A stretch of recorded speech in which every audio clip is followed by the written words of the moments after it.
Alright, want to see if I can show this to you without messing it up. Got our stone in here, broil, as hot as it can go, so I'm trying to get that thing just absolutely smoking. Perfect. Make sure your pizza's loose. And if you do it just right, take your time, no rush. Try to get that thing perfectly centered on there. Excellent.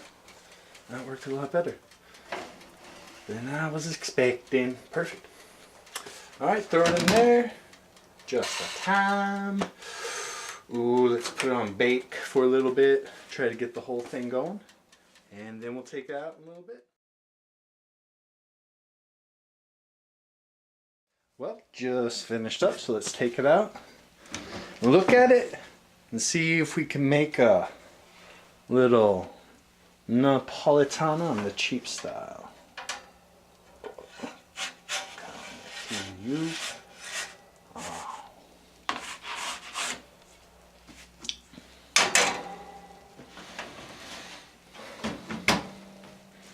Okay, turned out pretty good so far.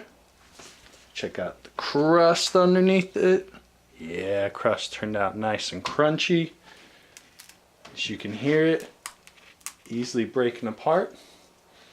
All we have left to do, throw the fresh basil picked from the garden.